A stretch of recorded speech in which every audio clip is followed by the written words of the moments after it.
Hello students, today we will discuss about gas laws. तो हमने पीछे कुछ गैसेस की मेजरेबल प्रॉपर्टीज पढ़ी, जैसे कि प्रेशर, वॉल्यूम, टेम्परेचर। तो इन तीन प्रॉपर्टीज के बीच में रिलेशन को कोई एक चीज जो है कांस्टेंट हो जाएगी, और दो प्रॉपर्टीज के बीच में रिलेशंस को क्या बोलेंगे हम? Gas laws. ठीक है, तो इसमें इन्होंने एक चीज फिक्स्ड रखी होती है, गैस का मास। ठीक है, सो गैस का मास मास जो है हमेशा फिक्स्ड रहेगा, मतलब कि गिवन होगा। Okay, so first one is Boyle's law. Boyle's law में इन्होंने क्या बोला कि टेम्परेचर भी कांस्टेंट है और गैस का मास क्या है? गिवन है। तो उस इन दो कंडीशंस पे given gas mass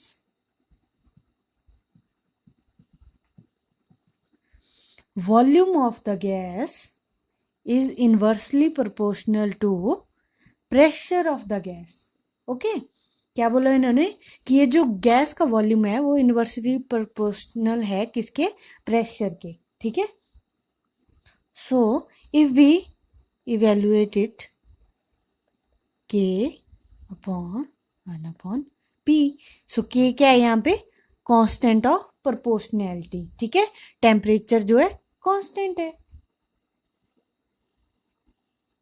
So if we write it as PV is equal to K, तो ये क्या बोलता है? PV जो है किसके बराबर है?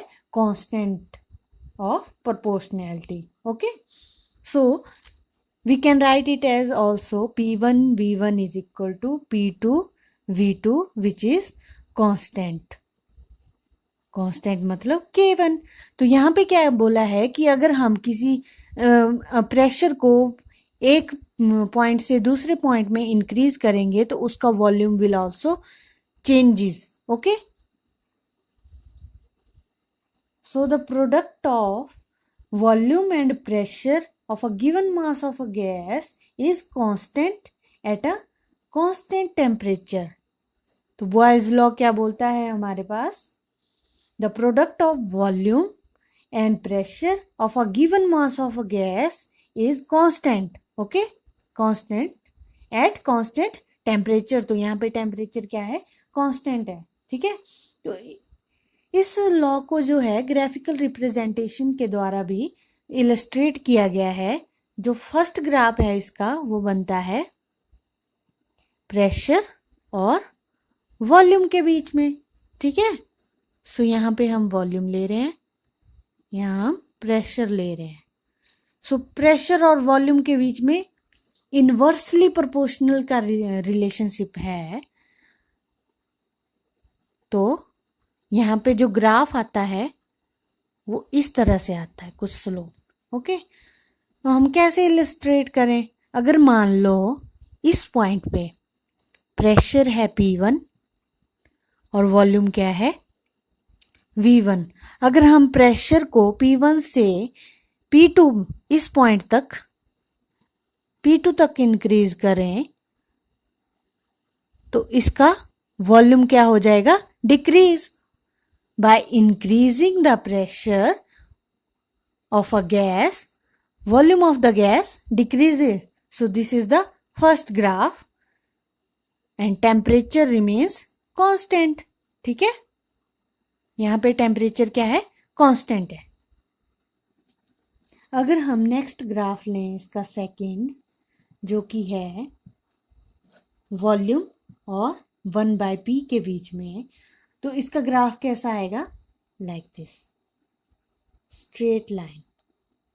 ओके, ये जो है यहाँ पे टेम्परेचर की वैल्यूज हैं।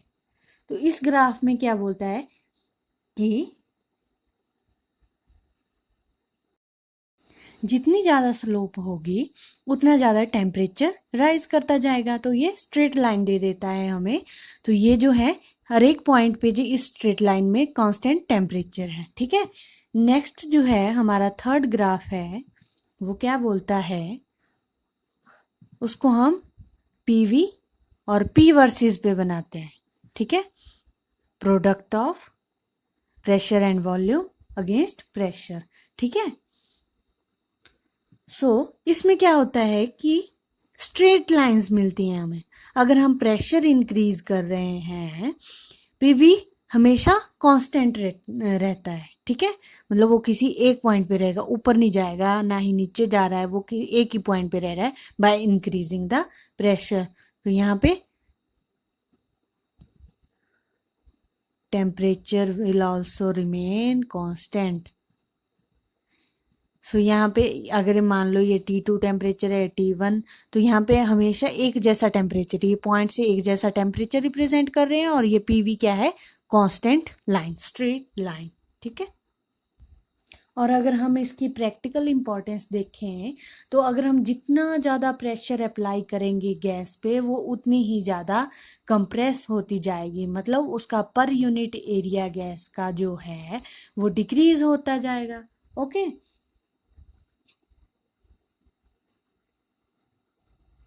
और वॉल्यूम जो है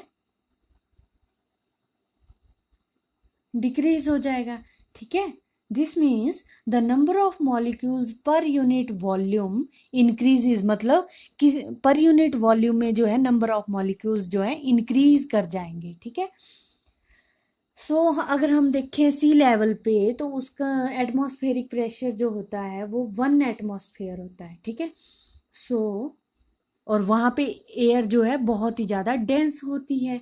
और अगर हाई एल्टीट्यूड में चले जाएं तो वहाँ पे प्रेशर जो है वेरी लो होता है, तो एयर जो है लेस डेंस होती है।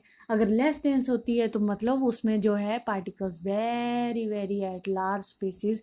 That's why we if we go on the high altitudes, we are unable to carry the oxygen, catch the oxygen, so breathing is not possible। मतलब हमें सांस आनी थोड़ी मुश्किल हो जाती है। तो इसीलिए जो माउंटेनियर्स होते हैं वो क्या कैरी करते हैं, oxygen cylinders, okay. So on the basis of Boyle's law we will solve the numerical हमारे पास क्या दिया है, 10 decimetre cube of hydrogen under 1 bar pressure are contained in a cylinder which has a movable piston. The piston is moved in until the same mass of gas occupies 2 decimeter cube at same temperature. Find the pressure in the cylinder. तो हमारे पास क्या दिया है, P1 कितना दिया है, 1 bar, V1 कितना दिया है, 10 डेसीमीटर क्यूब, P2 हमें निकालना है, ओके। और V2 हमारे पास दिया हुआ है 2 डेसीमीटर क्यूब। सो यहाँ पे अगर हम बॉयल्स लॉ लगाएं, P1 V1 is equal to P2 V2, और निकालना क्या है हमें, P2। So we will apply P1 V1, shift the values. So कैसे, P2, अब हम इसमें इनकी वैल्यूज पुट कर देंगे, 1 bar into 10 decimetre cube divided by 2 decimetre cube. तो इससे जो है ये कट गया और प्रेशर कितना आ गया हमारे पास, 5 bar। तो इस तरह से जो है सारे न्यूमेरिकल सॉल्व हो सकते हैं by applying the formula of Boyle's law, okay.